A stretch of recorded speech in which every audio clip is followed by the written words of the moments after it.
खबरों की शुरुआत करेंगे तो देहरादून से खबर है, जहां सीएम त्रिवेंद्र सिंह रावत ने कमिश्नर ऑफिस का औचक निरीक्षण किया है। देहरादून में सर्वे चौक स्थित कमिश्नर कैंप कार्यालय का यह निरीक्षण किया गया। सीएम ने कमिश्नर कार्यालय में फाइलों की समीक्षा की है, तो वहीं सीएम त्रिवेंद्र सिंह रावत ने कार्यालय में लंबित फाइलों की जानकारी भी ली है। तो औचक निरीक्षण किया गया इस कार्यालय का सीएम त्रिवेंद्र सिंह रावत के द्वारा।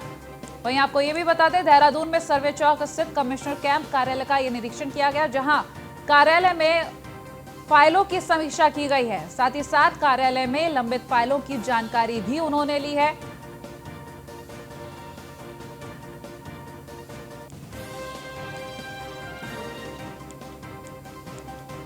रेजिडेंट एडिटर फहीम तना फोन लाइन पर जुड़ चुके हैं हमारे साथ, उनसे पूरी जानकारी लेंगे। फहीम, सीएम त्रिवेंद्र सिंह रावत ने कमिश्नर ऑफिस का ये निरीक्षण किया है, क्या कुछ सामने आया इस दौरान?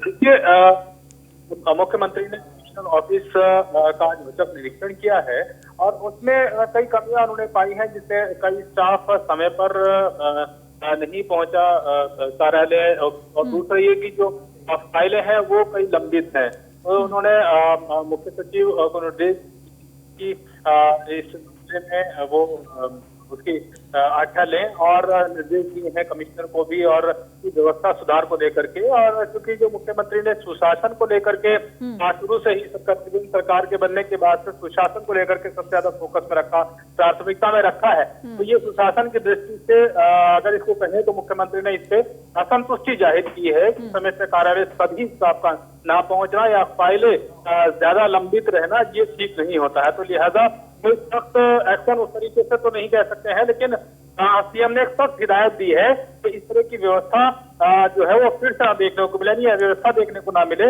व्यवस्था में सुधार हो, समय पर सब लोग पहुंचे, फाइलें बेवजह लंबित ना हो। इस तरीके के मुख्यमंत्री ने यह सख्त लहजे में निर्देश दिए हैं और मुख्य सचिव को कहा है कि इसमें लुक आफ्टर करें और इस तरह आगे कभी शिकायत नहीं आनी चाहिए। जी ठीक है फहीम, बने रहिए आप हमारे साथ, आगे भी खबरों पर अपडेट्स लेते रहेंगे आपसे।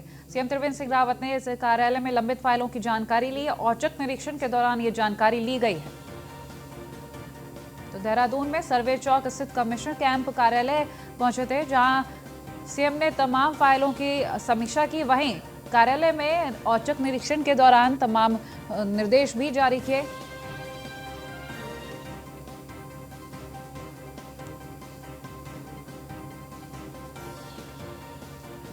देहरादून में सर्वे चौक स्थित कमिश्नर कैंप कार्यालय पहुंचे, जहां निरीक्षण किया गया, फाइलों की समीक्षा भी की गई। सीएम त्रिवेंद्र सिंह रावत की तरफ से लंबित फाइलों की जानकारी ली गई है। कमिश्नर ऑफिस पहुंचे थे सीएम त्रिवेंद्र सिंह रावत, बता दें, औचक निरीक्षण के लिए।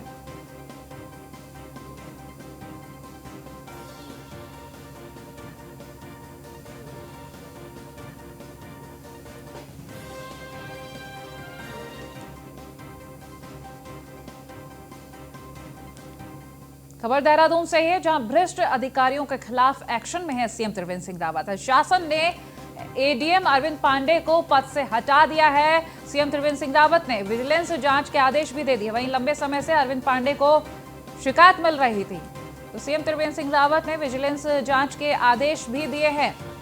शासन ने एडीएम अरविंद पांडे को पद से हटा दिया है। ये खबर हम आपको बता रहे हैं। देहरादून से भ्रष्ट अधिकारियों के खिलाफ एक्शन मोड में है सीएम त्रिवेंद्र सिंह रावत। लगातार भ्रष्टाचार को देखते हुए सख्ती कर रहे हैं सीएम त्रिवेंद्र सिंह रावत, ताकि जो भ्रष्टाचार बढ़ रहा है उस पर अंकुश लगाया जा सके। ऐसे में शासन ने एडीएम अरविंद पांडे को पद से हटा दिया। वहीं सीएम त्रिवेंद्र सिंह रावत ने विजिलेंस जांच के भी आदेश दे दिए। लंबे समय से अरविंद पांडे की शिकायतें मिल रही थी। फहीम तना हमारे साथ बने हुए हैं, उनसे पूरी जानकारी लेंगे। फहीम, अरविंद पांडे के खिलाफ लंबे वक्त से शिकायतें मिल रही थी और अब एक्शन लिया गया है, इतना वक्त क्यों? देखिए, जब किसी अफसर के खिलाफ शिकायतें होती हैं तो उन शिकायतों की गंभीरता को देखा जाता है, उसमें उसकी उसकी डेंसिटी कितनी है, वो कितनी गंभीर है, इस तरह की या संवेदनशील है, वो तमाम चीजें देखी जाती हैं। और जब मुख्यमंत्री कार्यालय तक शिकायतें पहुंचनी शुरू हुई तो मुख्यमंत्री ने उनको गंभीरता से लिया और कई शिकायतें बताई जा रही हैं कि कई अलग अलग स्तर पर शिकायतें हुई हैं, जिसमें आय से अधिक संपत्ति की के आरोप का है और दूसरा अलग अलग तरीकों से गड़बड़ियां करने के, यानी एक तरीके से कहें तो वो सुशासन के नजरिए से और भ्रष्टाचार के नजरिए से, गड़बड़ियों अनियमितताओं के नजरिए से कहें तो वो इस तरह की शिकायतें हैं जो बताई जा रही हैं। तब सीएम के पास जब ये शिकायतें पहुंची तो सीएम ने उसको गंभीरता से लिया और तत्काल इसकी विजिलेंस जांच के आदेश दिए हैं। इसमें जो ऐसे में देखा जाए तो भ्रष्टाचार के खिलाफ सीएम त्रिवेंद्र सिंह रावत लगातार सख्ती करते हुए नजर आ रहे हैं, तो जाहिर सी बात है ये सिर्फ एक अधिकारी नहीं होंगे अरविंद पांडे, ऐसे अन्य भी और अधिकारी होंगे जो नजर में आ गए होंगे। बिल्कुल, देखिए सीएम ने बहुत सख्त तौर पर कह रखा है रुख अपनाते हुए कि किसी भी तरीके से भ्रष्टाचार को बर्दाश्त नहीं किया जाएगा। त्रिवेंद्र सरकार की जीरो टॉलरेंस के खिलाफ जो भ्रष्टाचार के खिलाफ जीरो टॉलरेंस की नीति है उसको अमल में लाने में कोई कोताही नहीं होगी, सीएम ने सीधे तौर पर संदेश दे रखा है। और ये जो निर्णय है एडीएम देहरादून को, क्योंकि राजधानी देहरादून के एडीएम को अगर पद से हटा देकर बाध्य प्रतीक्षा में रखना और विजिलेंस जांच के निर्देश दे देना, ये अपने आप में एक बड़ी बात है, एक बड़ा संदेश है। और इसके अलावा इससे पहले भी हमने देखा है कि जो कई अफसरों के खिलाफ मामले आए हैं तो उनके खिलाफ विजिलेंस जांच। आप हमारे साथ बने रहिए, आगे जानकारी लेंगे आपसे। तो सीएम त्रिवेंद्र सिंह रावत ने विजिलेंस जांच के आदेश दे दिए हैं। तो देहरादून से अगली खबर, जहां कृषि मंत्री सुबोध उनियाल की बैठक हुई है। बता दें अधिकारियों के साथ कृषि मंत्री ने यह बैठक की है। तो सुबोध उनियाल ने उत्पादन बढ़ाने के लिए निर्देश दिए हैं। इस बैठक में कीवी उत्पादन पर जल्द कार्य योजना तैयार करने के निर्देश दिए गए। तो डिजिटल प्लेटफॉर्म को और ज्यादा प्रभावी बनाने को लेकर जोर दिया गया। इस बैठक में कृषि मंत्री सुबोध उनियाल की यह बैठक हुई थी, जहां कीवी उत्पादन पर कार्य करने के लिए योजना तैयार करने के निर्देश दिए गए। साथ ही साथ डिजिटल प्लेटफॉर्म को और ज्यादा प्रभावी बनाने के ऊपर जोर दिया जा रहा है।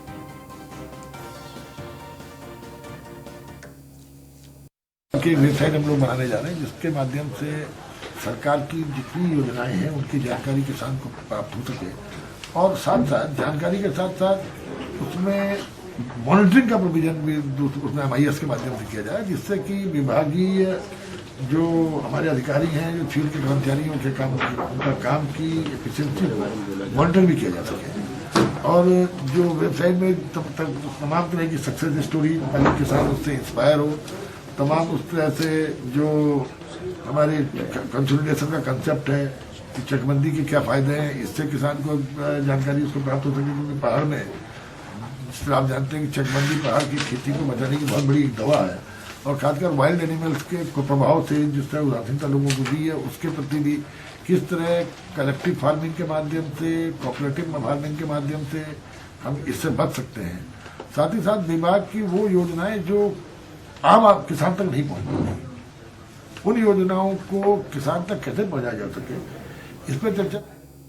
और हरिद्वार से खबर, जहां वेब सीरीज तांडव के खिलाफ संतों में गुस्सा दिख रहा है। बता दें अखाड़ा परिषद के साधु संतों ने कार्रवाई की मांग की है। तो संतों ने वेब सीरीज तांडव को बैन करने की मांग की है। वहीं देवी देवताओं का अपमान बर्दाश्त नहीं होगा, महंत नरेंद्र गिरी का कहना। तो उनका कहना कि हमारे देवी देवताओं का अपमान हम बर्दाश्त नहीं करेंगे, नहीं सुधरे तो साधु संत सड़कों पर उतर जाएंगे।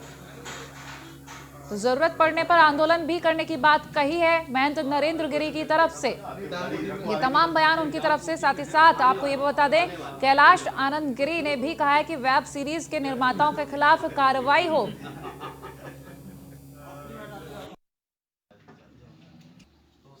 थोड़ी देर पहले देखा था ना, आपकी गाड़ी घर को आ रही थी, मैं समझ एग्जाम कोठी में है, वो आने वाले वही आ रहा हूं।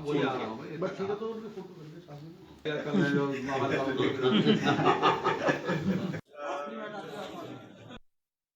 बड़ा ही दुर्भाग्यपूर्ण विषय है कि भारतीय संस्कृति में जहाँ हमारे राम, जहाँ हमारे कृष्ण, जहाँ भगवान शिव, जहाँ हमारे सभी देवी देवताओं को अपना आदर्श मान करके लोग घरों में उनकी पूजा करते हैं, लेकिन आज ऐसा भी अवसर आ गया है, ऐसा समय आ गया है देश में कि लोग भगवान को भी नहीं छोड़ रहे हैं, भगवान को भी नहीं बख्श रहे हैं। भगवान के प्रति भी लोग टीका टिप्पणी कर रहे हैं, टिप्पणियाँ कर रहे हैं, अभद्र व्यवहार कर रहे हैं, और उनकी जो एक मर्यादा है उस मर्यादा का उल्लंघन करके लोग उसका चित्रांकन कर रहे हैं, लोग उसका निरूपण कर रहे हैं, और लोग उसको एक मंच पर ला करके उसका अभिनय करके दिखा रहे हैं। लेकिन आज ऐसा सुनने को मिल रहा है, देखने को मिल रहा है कि भगवान शिव के प्रति अभद्र व्यवहार, शिव के स्वरूप का अभद्र व्यवहार, राम का अभद्र व्यवहार, राम के प्रति अभद्र व्यवहार और राम के स्वरूप का अभद्र व्यवहार राष्ट्र में किया जा रहा है। तो निसंदेह मैं ये कहूँगा कि उस व्यक्ति के लिए अहित तो है ही, लेकिन जो व्यक्ति इस चित्र को या इस पिक्चर को या इस वेब सीरीज को देख रहा है, इसका अवलोकन कर रहा है, वो इसका विरोध करें और इसका जोरदार तरीके से इसका विरोध होना चाहिए। और हरिद्वार कुंभ को लेकर इस वक्त की बड़ी खबर आ रही है। 20 फरवरी को जारी हो सकता है कुंभ का नोटिफिकेशन। तो हरिद्वार में 27 फरवरी से शुरू हो सकता है कुंभ मेला। इस बार कुंभ 48 दिन के बजाय 2 महीने का होगा। 27 फरवरी से 27 अप्रैल तक हरिद्वार में कुंभ आयोजित किया जाएगा। तो बता दें, हरिद्वार कुंभ को लेकर ये बड़ी खबर, 27 फरवरी से शुरू हो सकता है कुंभ। तो नोटिफिकेशंस कुंभ के 20 फरवरी को जारी हो सकते हैं। 20 फरवरी वो तारीख तय की गई है जब कुंभ का नोटिफिकेशन जारी किया जा सकता है। इस बार 48 दिन की बजाय 2 महीने का। हरिद्वार से संवाददाता सुमित सैनी लाइव हमारे साथ जुड़ गए हैं, उनसे पूरी जानकारी लेंगे। सुमित, पूरी जानकारी दें, क्योंकि इस बार 48 दिन के बजाय 2 महीने का समय तय किया गया है कुंभ मेले का। नोटिस जारी करने की जो तारीख बताई जा रही है 20 फरवरी। सुमित, तारीख बताई जा रही थी और जो कुंभ का आयोजन होना था इस बार 48 दिनों का बताया जा रहा था।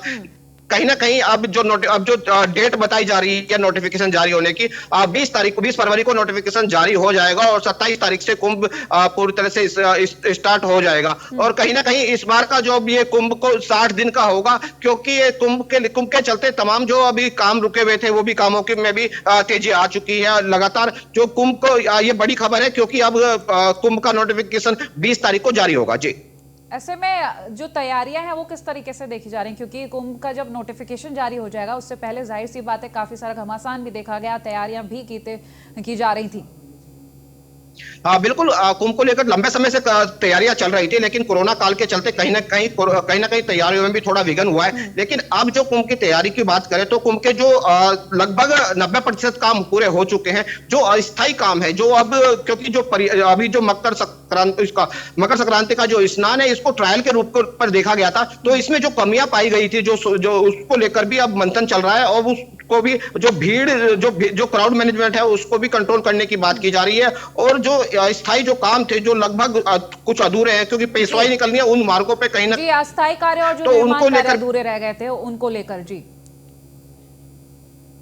बिल्कुल, जो कार्य अधूरी रह गए थे उनमें और तेजी आ चुकी है। अब जो अस्थायी काम थे, जो पेशवाई चलनी है, आज की बात करें तो आज भी कुंभ मेला अधिकारी ने जो पांडे वाला जगह है जहां से पेशवाई चलेगी, जूना अखाड़ा, अग्नि अखाड़ा और आह्वान अखाड़ा की पेशवाई वहां से चलेगी। तो इसके चलते जूना अखाड़े ने अपनी नाराजगी भी जताई थी। उस नाराजगी के बाद में आज यहाँ पर उनके जो कार्यों के लेकर तैयारी की गई और उसमें निरीक्षण किया गया जिलाधिकारी मेलाधिकारी के द्वारा। और यहाँ पर पेशवाई के रास्ते को भी जो अवरुद्ध मार्ग थे उनको भी सुचारू रूप से चलाने के लिए बात की जा रही है। जी सुमित, ये भी जानेंगे कि जो निर्माण कार्य को लेकर आपने बताया, फिर कोरोना गाइडलाइन को लेकर अगर हम बात करें तो यहाँ पर साफ कहा गया था कि कोरोना गाइडलाइन का सख्ती से पालन कराया जाएगा। लेकिन वहीं अगर हम मेले में आने वाले श्रद्धालु और संतों की बात करें तो रजिस्ट्रेशन की एक बात उठी थी, उसको लेकर काफी साधु संतों ने विवाद भी किया था। हाँ बिल्कुल, अखाड़ा परिषद के अध्यक्ष ने साफ तौर पे कहा था, क्योंकि ये ईश्वरीय निमंत्रण है, अगर ईश्वरीय निमंत्रण दिया जाता है कुंभ के तो जो आने वाले श्रद्धालु है वो भगवान का स्वरूप है। तो भगवान को हम किस तरह से रजिस्ट्रेशन, किस तरह से लाइन में लगा सकते हैं। तो उसी पे जो कुंभ मेला अधिकारी ने साफ तौर पे और मदन कौशिक मंत्री, कैबिनेट मंत्री मदन कौशिक ने भी साफ तौर पे कहा कि ये हर समय के लिए रजिस्ट्रेशन अनिवार्य नहीं है। जब शाही स्नान होंगे उन शाही स्नान वाले दिन रजिस्ट्रेशन कराया जाएगा। नहीं जी सुमित, ये जो रजिस्ट्रेशन है इसका क्या क्राइटेरिया रहेगा, किस तरीके से इसको किया जाएगा? क्योंकि जो शाही स्नान जिस दिन शाही स्नान होंगे उस दिन से स्नान करने के लिए लोगों को एक रजिस्ट्रेशन कराना होगा, जिसमें उनको घाट और समय निश्चित करके बताया जाएगा, उनके पास मैसेज के द्वारा जाएगा। तो वो जो भी श्रद्धालु स्नान करने के लिए आएगा तो वो उसी घाट पर पहुंचेगा और उसी घाट पर एक तय समय सीमा भी दी जाएगी जिस पर वो स्नान करेगा। और अगर हम बाकी के श्रद्धालुओं को लेकर बात करें कि जैसे कोविड गाइडलाइन का पालन कराना हो, तो किस तरीके के इंतजाम देखे जा रहे हैं? बिल्कुल, अब ये मकर संक्रांति के स्नान के बाद अब रास्ते बदल दिए गए हैं। कुछ ऐसे रास्ते, क्योंकि आने वाले रास्तों को काफी मात्रा में बढ़ा दिया गया, जिससे कि क्राउड ना यहाँ पर बढ़े। और इसके चलते, क्योंकि जो बिजनौर या लखनऊ की साइड से जो आने वाले श्रद्धालु है, उनको जो नमामि गंगे का घाट है, उनको वहां पे स्नान कराया जाएगा। और जो मुजफ्फरनगर, जो दिल्ली नेशनल हाईवे की तरफ से आने वाले हैं, वो हर की पौड़ी के तक पहुंचेंगे। और उसके लिए जो तमाम जो हरिद्वार के चारों तरफ के क्षेत्र है, वहां पे पार्किंग की व्यवस्था बनाई गई है, क्योंकि जो उनको कहीं भी किसी भी तरह से उनके वाहनों को आगे नहीं आने दिया जाएगा। उनको वहीं पर ही पार्किंग में रोक दिया जाएगा और वहां से वो पैदल यात्रा करेंगे हर की पौड़ी तक। सुमित, राजनीतिक खेल भी काफी देखा जा रहा था, पक्ष विपक्ष का जो विवाद देखा जा रहा था वो काफी ज्यादा इसको लेकर देखा जा रहा था, तो उसको लेकर क्या जानकारी है? अब बिल्कुल, राजनीति की बात करें तो विपक्षी पार्टी ने लगातार आरोप लगाती आ रही है सरकार के ऊपर। अगर बात करें हरीश रावत की, पूर्व मुख्यमंत्री की, तो उन्होंने कुंभ के बंदरबाट को लेकर लगातार आरोप लगाया। उन्होंने आरोप भी लगाया था कि इतना कम बजट कुंभ का दिया गया है। इसको कुंभ को जिस तरह से इलाहाबाद में भव्य कुंभ किया गया था, उसका बजट अधिक बजट था, तो इसका भी बजट बढ़ाया जाए। तो कहीं ना कहीं राजनीति भी इस कुंभ पर हावी होती दिखाई दे रही। तो ऐसे में तस्वीरें किस तरीके की नजर आएंगी इस बार के कुंभ में?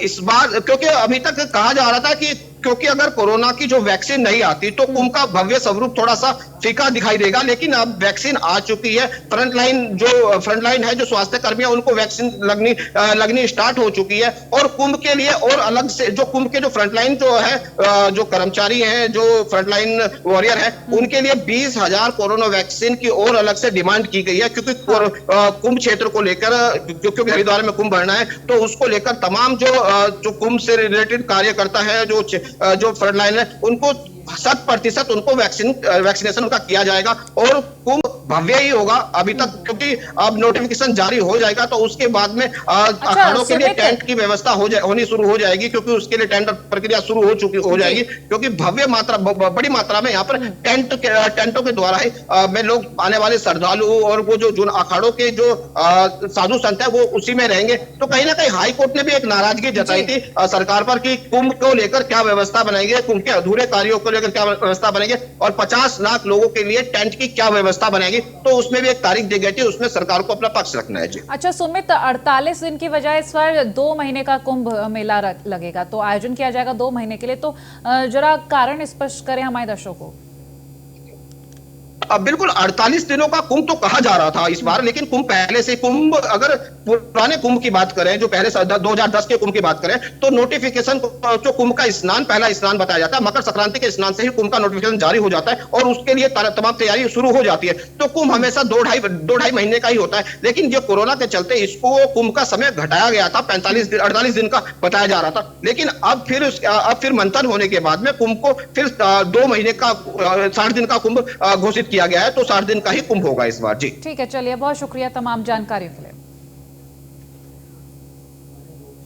तो हरिद्वार में मेलाधिकारी दीपक रावत जालपुर पहुंचे, जहां अखाड़ों की पेशवाई का निरीक्षण किया। मूलभूत सुविधाओं का दीपक रावत ने जायजा लिया है। तो अधिकारियों को दीपक रावत ने निर्देश दिए हैं, जहां सुविधाओं में कोई कमी न होने की बात कही गई है। दीपक की तरफ से हरिद्वार से ये खबर हम आपको बता रहे हैं, जहां तमाम अधिकारियों को दीपक रावत ने निर्देश दिए हैं, तो किसी भी तरीके की कोई कमी ना रहे। पेशवाई का निरीक्षण किया और साथ ही साथ हर सुविधा देने की बात कही है उन्होंने, सुविधाओं में किसी तरीके की कोई कमी ना हो, दीपक रावत ने निर्देश दिए हैं। ये तो मेलाधिकारी दीपक रावत अखाड़ों की पेशवाई का निरीक्षण करने पहुंचे थे।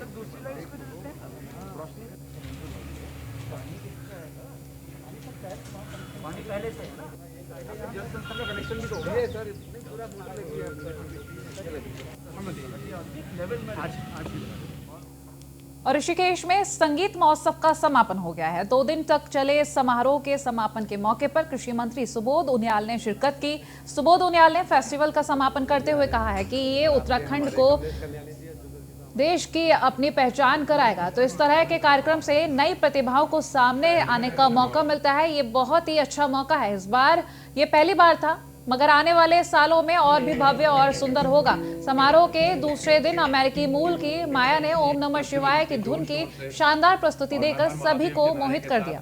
पूरा किया। एक बार जोरदार तालियों का स्वागत करेंगे। Subhajit School. So everybody give a round of applause right here. जी ऋषिकेश म्यूज़िक फेस्टिवल आया हूँ। मेरे मित्र सुमित कुटानी हैं जो कि यहाँ पे कुटानी हैंडपैन एकेडमी चलाते हैं और उन्होंने बुलाया, बोले बाबा गंगा मैया पुकार रही है और संगीतकार आ रहे हैं। मैंने बोला इससे बढ़िया मौका नहीं हो सकता, तो मैं ऋषिकेश खिंचा चला आया केवल संगीत के बीच में 2 दिन रहने के लिए। ऋषिकेश कैसा लगा आपको? ऋषिकेश इससे ज़्यादा सुंदर कोई जगह कहाँ हो सकती है। इतनी खुशी होती है हर बार जब यहाँ पे वापस आता हूँ। और इस बार डेफिनेटली ऋषिकेश का एक बहुत ही कूल साइड भी देखने को मिला और यहाँ के यंगस्टर्स के साथ में मिला। एक से एक आर्टिस्ट, कमाल के आर्टिस्ट जो स्टेज पे परफॉर्म कर रहे हैं। गढ़वाली म्यूजिक सुनने को मिला एंड पॉप अंदाज में सुनने को मिला। So it was fantastic. तो ये म्यूजिक क्या आपको लगता है कि यहाँ पर होना बहुत अच्छी बात है? संगीत तो आत्मा का व्यायाम है, संगीत आत्मा की वर्जिश है और उसके प्रति जो आप पा सकते हैं वो आप ही जानते हैं। सो बड़ी खूबसूरत सी बात है, बड़ी अच्छी बात है, होना चाहिए।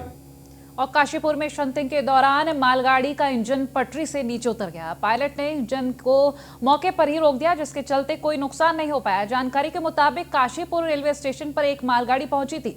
मालगाड़ी को स्टेशन पर ही छोड़कर इंजन शंटिंग के लिए लाइन नंबर 6 पर डाला गया। इंजन रोडवेज बस अड्डा क्रॉसिंग पर पहुंचने वाला ही था।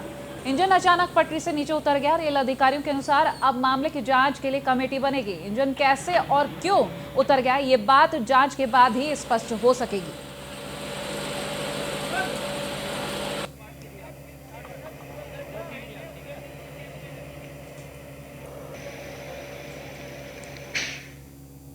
मसूरी के भट्टा क्यारकुली गांव निवासी महमूद हसन ने गंगा जमुनी तहजीब की मिसाल पेश कर अयोध्या में राम मंदिर निर्माण के लिए 1100 रुपए का चंदा दिया है। महमूद ने बताया कि अगर उनके पास 11,000 रुपए होते तो भी वो राम मंदिर के लिए देने से पीछे नहीं हटते। महमूद प्रधानमंत्री नरेंद्र मोदी के भी प्रशंसक हैं। उनका दावा है कि उन्होंने मसूरी में प्रवास के दौरान मोदी जी की मसाज की थी। भाजपा युवा मोर्चा के अध्यक्ष राकेश रावत ने कहा है कि गांव में राम मंदिर धन संग्रह के लिए कुछ युवाओं के साथ रसीद काट रहे थे। उसी के दौरान महमूद हसन ने बात तो ये है कि मैं ये मैसेज देना चाहूँगा, हिंदू हो या मुसलमान हो, हम सब भाई भाई हैं। ये थोड़ा सा अपने अपने विचार की बात है। मैं उस विचारधारा का आदमी हूँ कि मुझे सिर्फ ये चाहिए भाईचारा बना रहे। हिंदू क्या कर रहे, मुसलमान क्या कर रहे, अपने अपने धर्म को मानते रहो। मुझे बड़ी खुशी होती है। मुझे यहाँ रहते हुए तकरीबन 1972 से रह रहा हूँ। जिस दिन मैं पहले दिन यहाँ आया था मेरे पास सिर्फ 20 रुपये थे।